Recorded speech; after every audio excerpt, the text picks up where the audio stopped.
오늘이 마지막 날이고 또 올해 마지막 날이고 또 마지막 주일이죠. 자, 여러분 예배드리면서 그런 생각을 했습니다. 이 예배 가운데 하나님께서 우리에게 이런 마음 주셨으면 참 좋겠다. 무슨 마음이냐면요, 우리 서로가 좀 좋아지는 마음을 하나님이 주셨으면 좋겠다 생각을 해봤어요.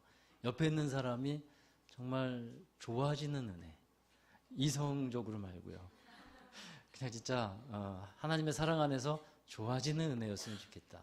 또 부부는 진짜 그 좋아지는 은혜가 됐으면 좋겠고, 우리 교회는 같은 믿음의 사람끼리 좋아지는 은혜가 있었으면 좋겠다. 물론 성격은 달라요. 또 내 취향이 아닐 수도 있어요.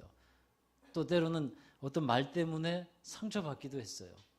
그 사람의 행동 때문에 힘들기도 했어요. 그러나 그냥 그대로 받아들여 주는 것, 이것이 참 은혜 중에 또 큰 은혜라 생각이 듭니다. 그래서 옆에 있는 우리 부부나 또 우리 앉아 계신 분이나 한번 잘 생각해 주시면 좋아지는 은혜, 그런 마음을 여러분 한번 구하시면서 예배했으면 좋겠습니다. 그 사람이 좋아지면요, 닮고 싶어진대요. 따라가고 싶어진대요. 함께하고 싶어진대요. 자, 그런 의미에서 우리 옆에 한번 인사하십시다. 저는 당신이 참 좋습니다. 네, 아멘. 저는 당신이 참 좋습니다. 예, 여러분 정말 수고 많으셨습니다. 한 해 동안 정말 애 많이 쓰셨는데 1년 참 빠르죠?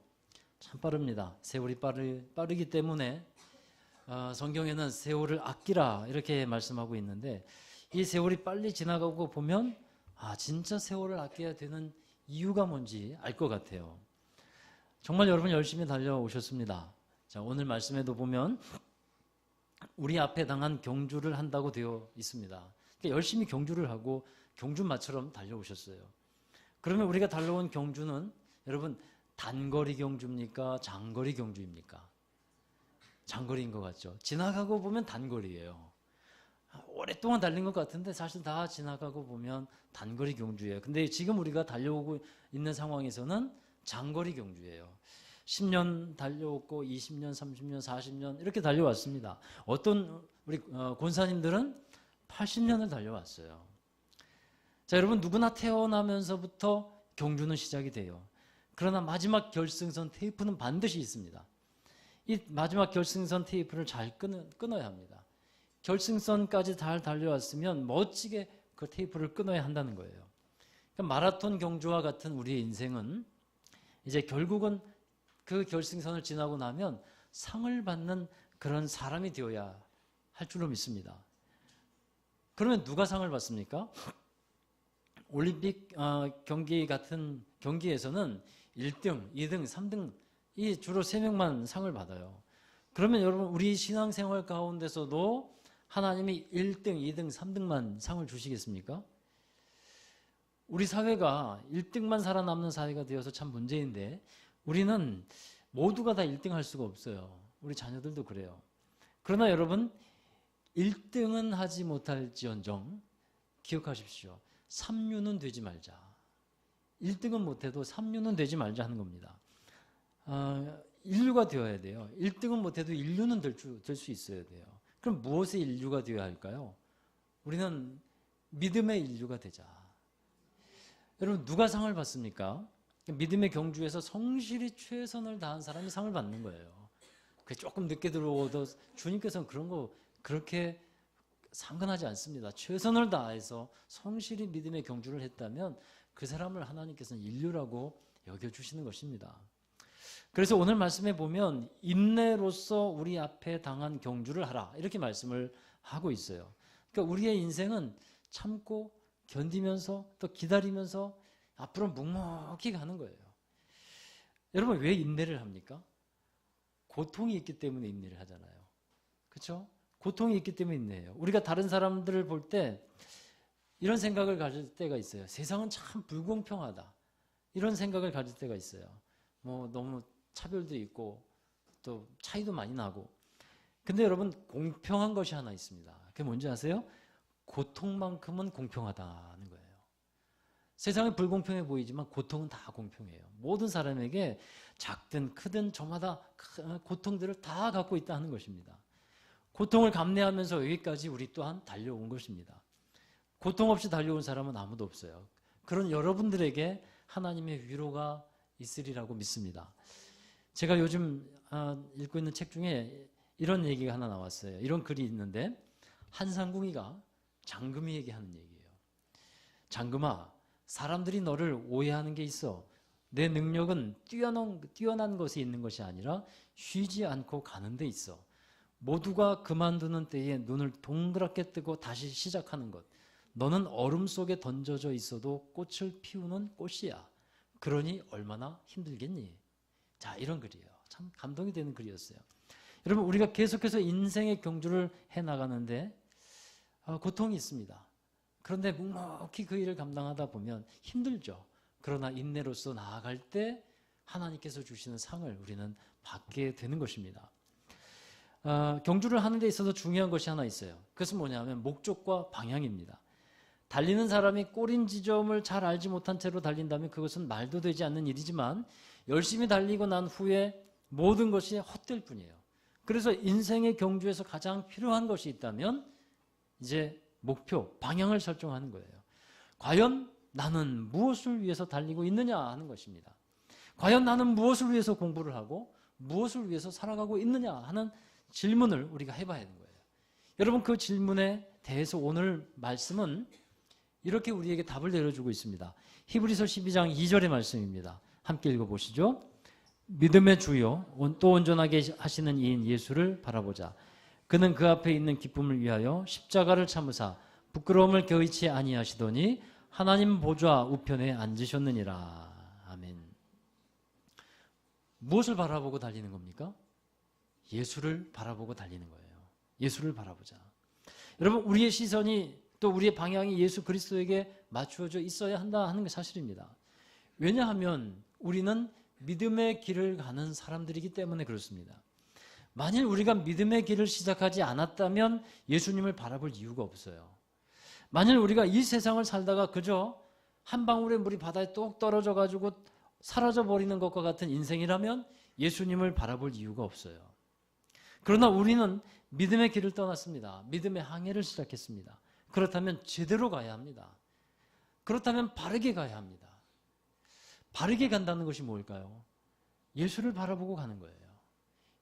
예수를 바라보고 가면 예수님을 닮고 예수님이 좋아지면서 또 예수님을 바라보며 바른 인생을 살아가게 됩니다. 올해 우리가 정말 예수님을 바라보고 달려왔는지 한번 돌아봤으면 좋겠습니다. 여러분, 요즘은 어디를 가도 내비게이션이 잘 되어 있기 때문에 길을 잃어버릴 염려가 거의 없지만 어디를 가다가 길을 잃었다고 생각해 보십시오. 제가 학교를 졸업하고 잠깐 직장 다녔던 적이 있는데 서울 바닥에 일하러 나갔어요. 어디로 가야 할지 도무지 알 수 없겠더라고요. 그래서 한 번은 손바닥에 침을 뱉어서 튀겨보기도 했어요. 근데 문제는 침이 어디로 튀겼는지도 모르겠어. 여러분, 우리가 이렇게 살 수는 없잖아요. 우리가 주님을 보고 살아가는 사람들이어야 합니다. 주님을 보고. 아직까지도 방황하면서 살 수는 없다는 거예요. 여러분, 올해 열심히 달려오시는 가운데 혹시 길을 잃었다면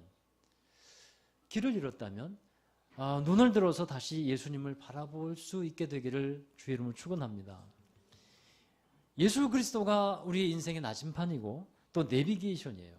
내가 곧 길이요 진리요 생명이다. 예수님은 말씀했는데 만일 삶이 혼돈스럽고 갈팡질팡한 삶이었다고 한다면 여러분 그 이유를 찾으십시오. 그 이유가 뭐냐면요, 예수 그리스도를 바라보고 달려오지 못했기 때문에 그래요. 이것은 또 저의 이야기이기도 합니다. 목회를 하면서 혼돈스러울 때가 있어요. 이건 아니다라고 생각할 때가 있어요. 그때마다 어김없이 정말 틀림없이 성령께서는 제 마음에 주시는 메시지가 있어요. 주님을 바라보라 하는 거예요. 주님을 바라보라.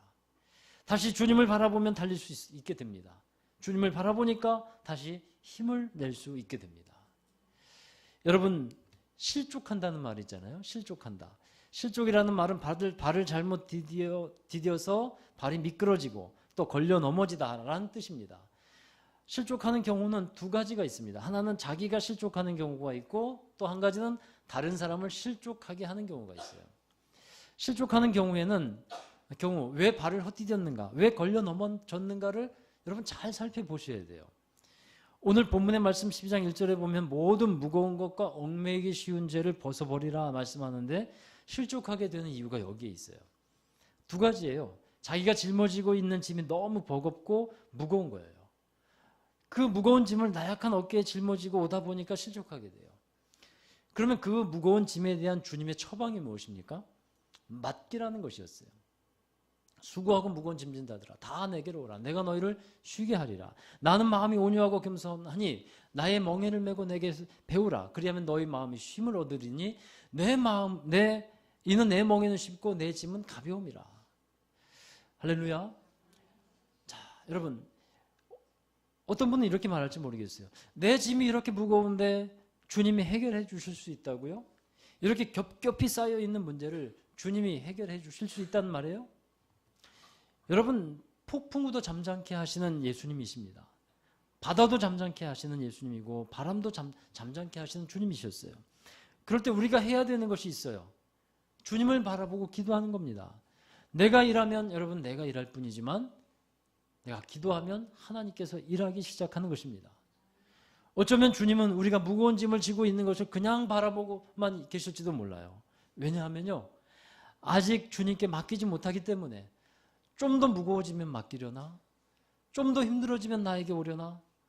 어쩌면 주님께서는 그냥 바라보고 있는 줄도 모릅니다. 여러분 모든 무거운 것을 주님께 맡기시길 바랍니다.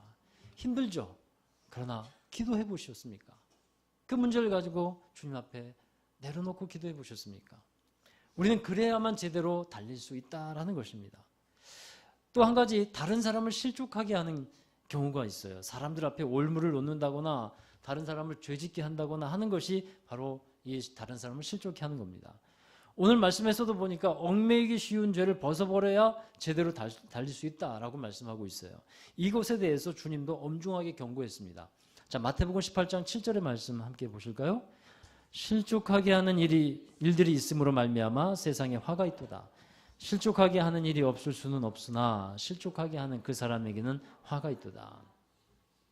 다른 사람을 실족하게 하는 것, 그것이 죄라는 거죠. 여러분 자기도 얽매이게 되고 다른 사람도 얽매이게 돼요. 내가 옳다고 여기고 있는 것인데 그거 다른 사람에게 그게 아닐 수도 있어요. 그래서 사람들이 말 때문에 상처받고 아파하고 그러합니다. 여러분 설교가 얼마나 어려운지 아세요? 설교가 정말 어렵거든요. 알아주시면 참 고맙겠어요. 정말 어려워요. 왜 어렵냐면요. 그냥 주님의 말씀을 담대하게 선포하면 되잖아요. 근데 말씀을 들으면서 어떤 사람은 은혜를 받고 회개하기도 하고 주님께 방향을 맞추기도 합니다. 근데 똑같은 말씀을 들으면서 어떤 사람은 마음이 어려워지기도 하는 거예요. 똑같은 말씀을 들으면서. 제가 그런 것을 알고 있기 때문에 설교가 어려워요. 진짜 여러분 다 모르는 상태라면 제가 다른 교회 가서 설교한다면 아무도 모르니까 그냥 해도 될 것 같은데 좀 아니까 그런 마음이 걸리기도 하는 거예요. 그래서 어떤 경우는 목사님의 말씀 때문에 내가 실족했어요 라고 말하는 분이 있을까 봐 걱정도 되기도 하는 것입니다. 이게 솔직한 마음이에요.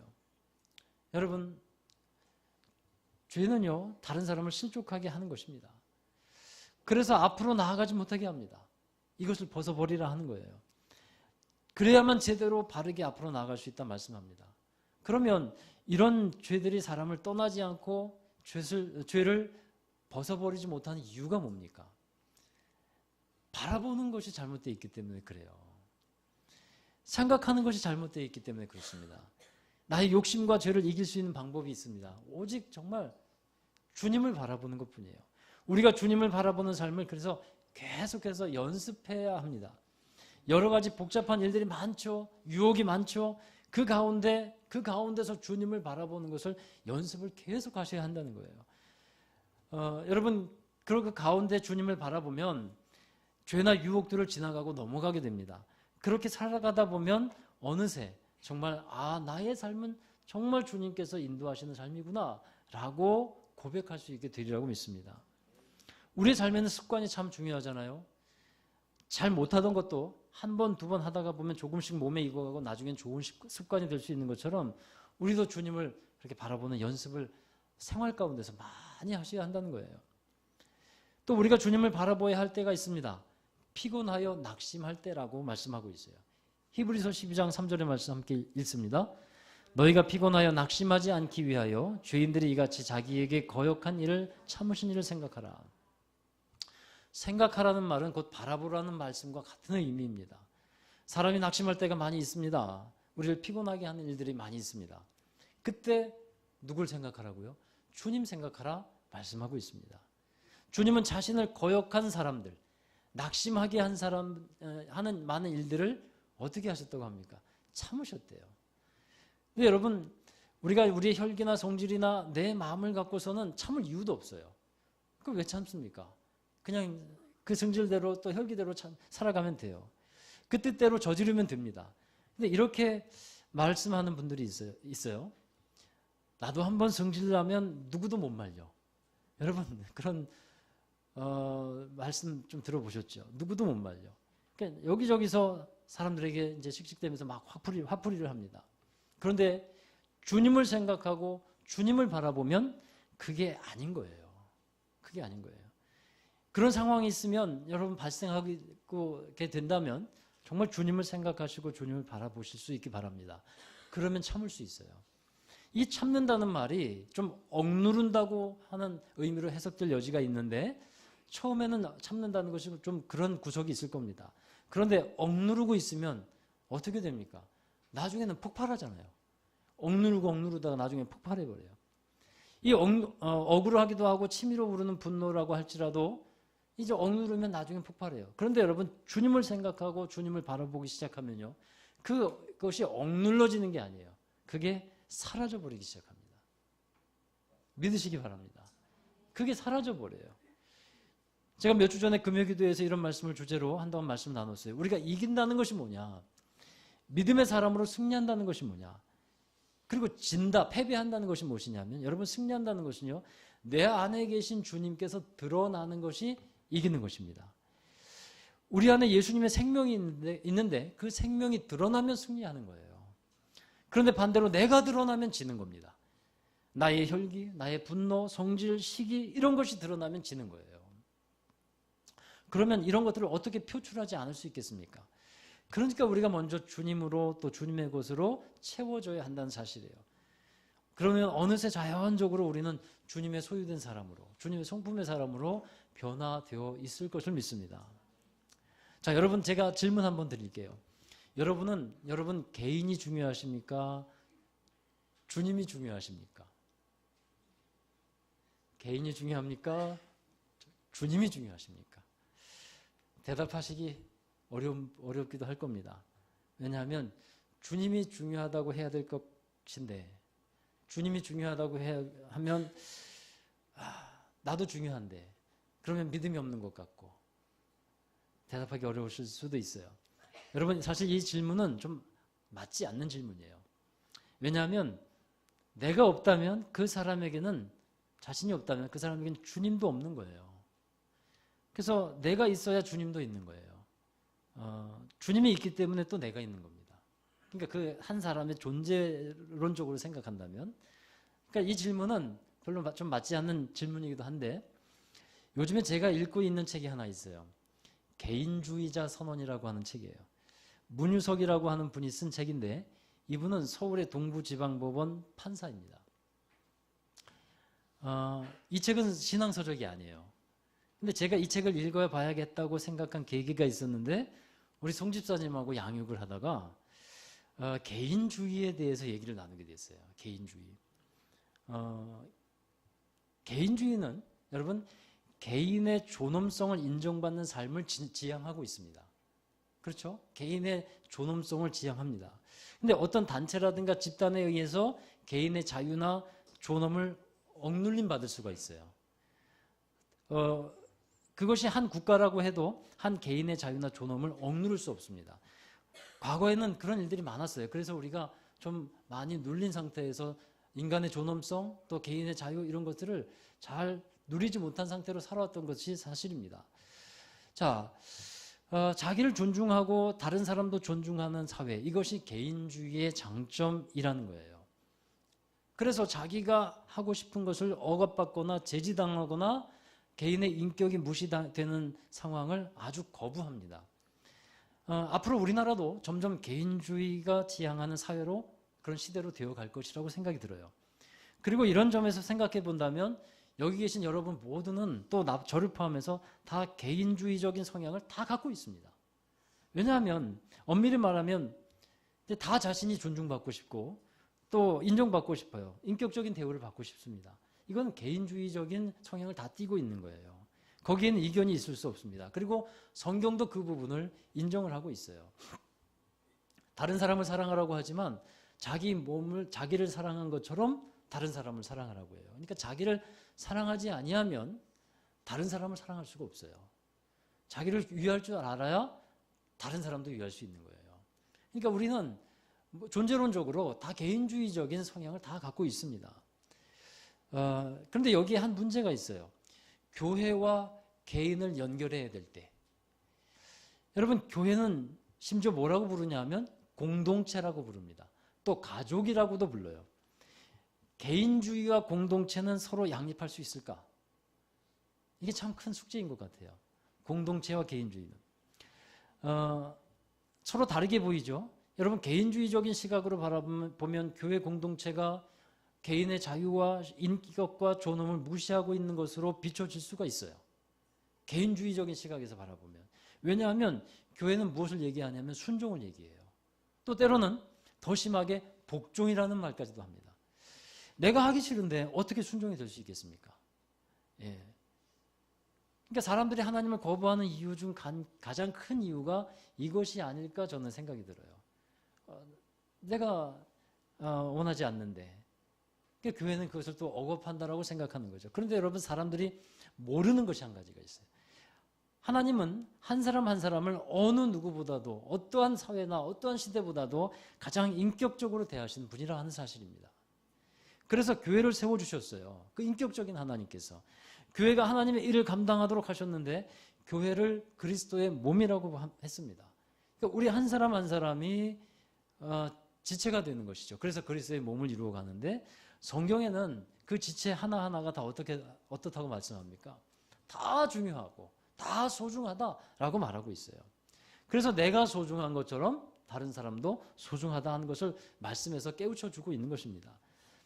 다른 지체가 아프면 내가 아픈 거예요.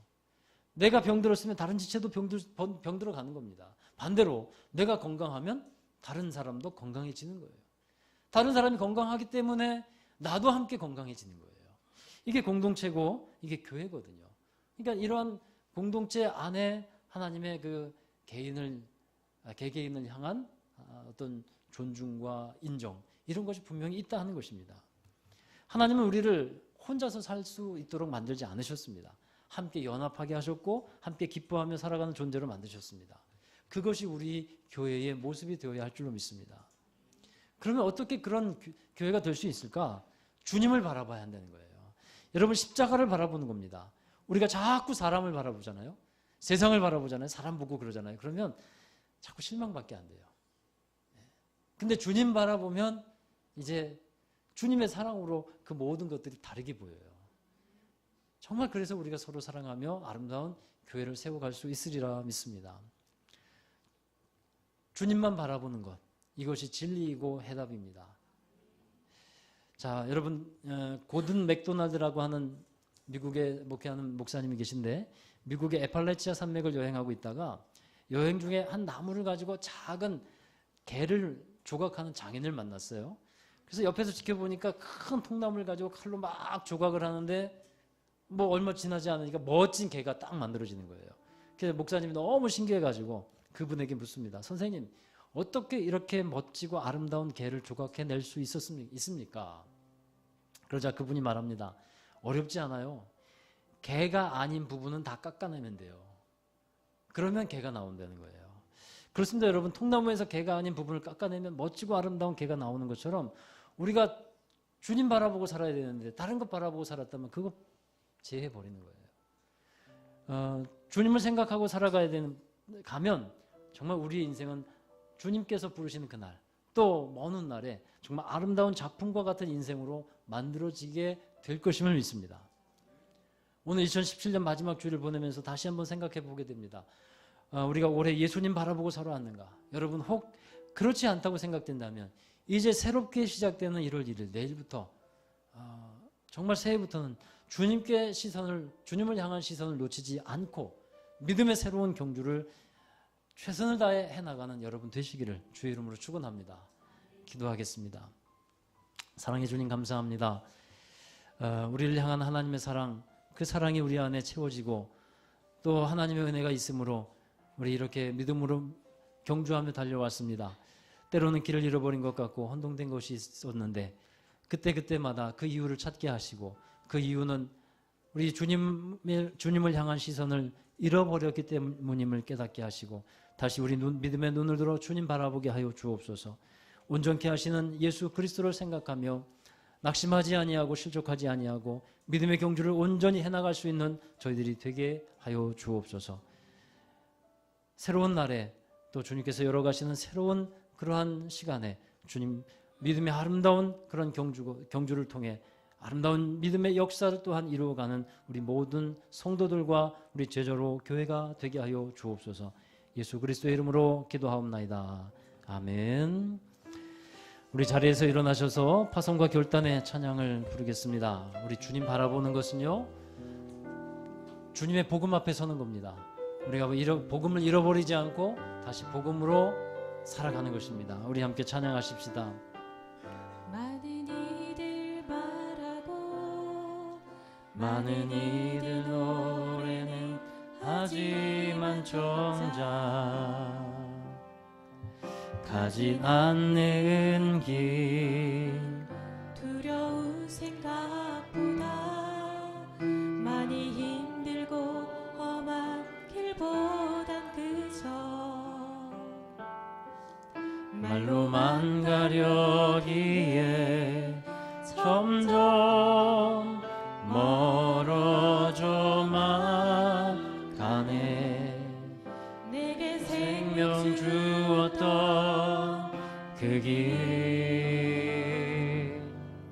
점점 이어나려 하네. 내게 사랑 주었던 그 길 다시 복음 앞에 내 영혼 선에 주님 만난 그때 나 다시 돌아가 주님께 예배 드리며 다시 십자가의 길 걸으리. 다시 주님 복음 앞에 내 영혼 선에 주님 만난 그때 나 다시 돌아가 주님께 예배 드리며 다시 십자가의 길 우리 다시 주님 앞에 내 영혼 선에 주님 만난 그때 나 다시 돌아가 주님께 예배 드리며 다시 십자가의 길 걸으리. 우리 함께 기도하십시다. 다시 복음 앞에 서기를 원합니다. 주님 말씀 앞에 서기를 원합니다. 우리 주님 바라보며 믿음의 경주를 새롭게 하기를 원합니다. 이 시간 우리가 2017년 마지막 이날에 해야 될 일이 있습니다. 매듭을 잘 짓는 것입니다. 실패했던 일들, 또 후회되었던 일들, 마음 아팠던 일들, 그 모든 것들을 다 매듭을 지으십시오. 그리고 다시 새로운 마음으로 주님이 열어주시는 새로운 시대로, 새로운 시간으로 믿음을 가지고 나아가야 합니다. 우리 주님 바라보며 믿음의 주에 온전케 하신 인 예수를 바라보며 나아가십시다. 우리 이 시간 다시 한번 주님께 고백할 때 하나님 우리의 나의 삶을 새롭게 하여 주시옵소서. 새롭게 주신 주님이 주시는 은혜 가운데 나아가게 하여 주옵소서. 우리 그렇게 결단하며 믿음으로 기도하시겠습니다. 거룩하신 아버지 하나님, 올해를 은혜 가운데 지나가게 하여 주셔서 감사드립니다. 하나님의 은혜 가운데 살아왔던 저희들 감사함으로 이 시간 기도하며 나아갑니다. 하나님, 저희들의 삶이 때로는 아프고 힘들었고 고통스러웠던 일들이 있지만 그 모든 것들을 뒤로 한 채 다시 주님께서 치유하시고 회복하시고 새롭게 하여 주실 것을 믿고 믿음으로 주님 바라보며 나아가게 하여 주시옵소서. 우리에게 맡겨진 믿음의 경주를 아름답게 달려나가기를 원합니다.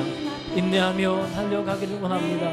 오직 예수 그리스도를 바라보며 살아가게 하여 주시옵소서. 우리의 시선이 주님께 고정되어지게 하여 주옵소서.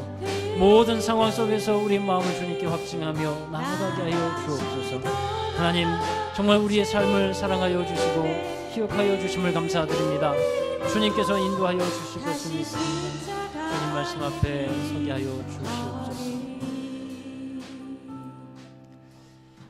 하나님 감사합니다. 1년 동안 베풀어 주셨던 사랑과 은혜 감사드리며 이 시간 주님 앞에 다시 마음을 모아 기도합니다. 하나님, 저희들의 삶이 주님을 잃어버렸던 삶이 있었다면 다시 눈을 들어 주님을 보게 하시고 주님을 만나며 주님을 찾는 삶이 되게 하여 주옵소서. 하나님, 우리의 길이 어디로 가야 되는지 잘 모르는 길이었다면 이제는 방황하지 않게 하시고 주님께 방향을 맞추며 살아가는 저희들이 되게 하여 주옵소서. 내가 곧 길이요 진리요 생명이라고 말씀해 주신 그 말씀 의지하며 내 생각 의지하지 않고 주님 말씀 따라 살아가는 저희들이 되게 하여 주옵소서. 우리를 가장 잘 알고 계시고 우리 모든 것을 또 잘 인도하여 주고 계시는 우리 하나님을 신뢰하며 살아가게 하여 주시고 우리가 주님 안에서 정말 새롭게 되어지길 원하고 더욱더 많은 사랑을 받고 그 사랑으로 넉넉히 세상을 이겨나가며 또한 하나님의 뜻을 이루어가는 믿음의 삶이 되게 하여 주옵소서. 우리 모든 믿음의 공동체가 정말 주님만 바라보며 한 마음으로 나아가기를 원합니다. 그래야 주의 뜻을 더욱더 아름답게 이루어드리게 하여 주시옵소서. 주님의 나라 이루게 하여 주시옵소서. 이제 새롭게 열어지는 새해에 주님께서 새로운 믿음의 역사를 이루어가게 하여 주실 것을 믿습니다. 믿음으로 살아가는 모든 성도들 되게 하시고 은혜의 아름다운 역사들이 삶의 현장 곳곳에서 쓰여지게 하여 주시옵소서. 이제는